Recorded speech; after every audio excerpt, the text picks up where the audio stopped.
Hi guys, so the next couple days we're going to work with some economic ideas that come out of the Industrial Revolution. Before the Industrial Revolution, most of our economic ideas were based on the idea of mercantilism. Wealth equals power, government interferes in the economy to keep a favorable balance of trade, exporting more than you're importing. The purpose of colonies is to support the mother country. Well, growing out of the Enlightenment and period and the Industrial Revolution is a group of economists, and they're led by, and an economist is a person who studies how goods and services are produced, distributed, and consumed by people. And a group of economists come up with the idea of laissez-faire, basically saying that the government should stay out of the economy. When the government interferes in the economy, they actually hurt production. So when you're under a laissez-faire economy, your government is letting owners decide what happens in their factories. They're letting the law of supply and demand. And you've had that term before, the law of supply and demand. For example, if I have you guys before lunch, right before lunch, and I have a candy bar, and you guys are starving, I can sell that candy bar for probably $2. Somebody's so hungry they'll buy it for $2. So I'm going to bring a lot of candy bars to sell before lunch. But after lunch, when you guys are full, I'm not going to sell as many candy bars because there won't be the demand. So supply and demand. Large supply, low demand, low prices. High demand, low supply, higher prices. So that is the law of supply and demand. Now, laissez-faire economics is saying let the economic laws, the law of supply and demand, competition, tell us what's going on. Government is only hurting us, so they only interfere with the production of wealth. And free trade is needed to bring economic success. So government stays out of businesses selling goods to each other. Companies selling goods overseas. Keep government out of it. So that brings us to the first modern economist, the first capitalist economist, Adam Smith, writes Wealth of Nations. Kind of an important date, 1776. It's coming around the same time as the American Revolution and as the Industrial Revolution is beginning to ramp up. He writes this in response to the idea of mercantilism. And remember, mercantilism, wealth equals power, and then we balance of trade, we export more than we import. One of the things that Smith thought governments were doing is that they were hindering competition. Because what he looked at is the reason that people work is for their own best interest. And what they're going to do is they're going to work to make money. And one of the things that he says is competition is what you need, this competition between businesses. Under the mercantilist economy, it was discouraging competition. And Smith is saying, no. Think about it recently.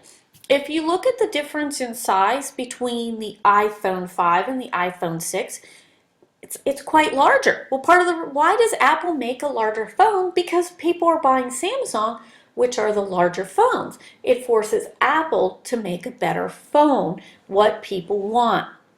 The law of supply and demand makes the economy work. Think about it. When we talk about the law of supply and demand, you're not going to have snow shovels being sold in July. Nobody wants a snow shovel in July. But if you're in February and you keep getting snow, they're going to put the snow shovels out and there's going to be a high demand. So when and remember, people are going to buy what they need. So the law of supply and demand. Think about it. If I have a large amount of something and nobody wants it, the price is going to drop. look at current gas prices right now. They tended to drop for a while because there was an oversupply. So it wasn't, the demand was not there for the gas. When you have a high demand and something in low supply, then your prices are going to rise. Look at, for example, I don't know what the hot product is. Maybe let's look at an iPhone. They are able, Apple can set the price at whatever they want because people will buy them and the demand is there. So one of the things, if I use competition and law of supply and demand, because businesses are going to want to sell their goods, so they're going to have to put the best product out and they're going to have to make something society wants. So Smith believes that people will work in their own self-interest. Oh, and I have a spelling error. People will work in their own self-interest so that society will create everything it needs. That's why we'll have sunscreen in July and snow shovels in January and February, because that's when people need those products.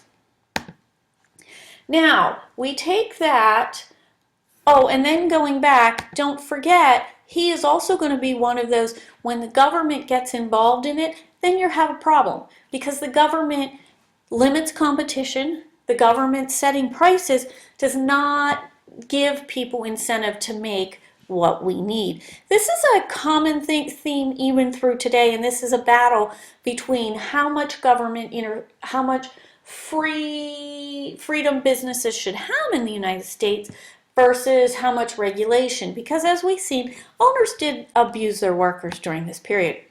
Now, another economist to come out is David Ricardo. And David Ricardo comes up with the iron law of wages. And both Smith and Ricardo are two idea people, philosophers, who the owners of factories are really going to support because it supports their arguments. David Ricardo, he has a negative view of workers. He believes the only reason that workers have children is for income. They are only producing children to make money for the family. So his idea is if the government interferes in the economy and raises wages, well then what's going to happen is these people are going to have more children to increase the economy, to increase the income of the family, and eventually they're going to increase the labor supply. Well, we know that that didn't happen, because what actually happened is when workers' wages went up, the number of children they had declined. So it's incorrect, and I want you really to think and make an annotation why this would be incorrect. Why would workers, when their wages went up, have less children? So that brings us to the results of the economics of capitalism. So what they believe, like we said, they believe that the economy is to create individual wealth. And one thing you have to understand is they don't think wealth is something like in the mercantilist economy, wealth belonged in the bank. It was measured in gold and silver. They're saying they're moving more towards a money economy, and there is many different ways you have to use the money to increase wealth. And that is, an individual's wealth is the goal. You have private ownership of the means of production. And what I would do down here is I would make a notation. Private ownership is individual ownership. Think about it.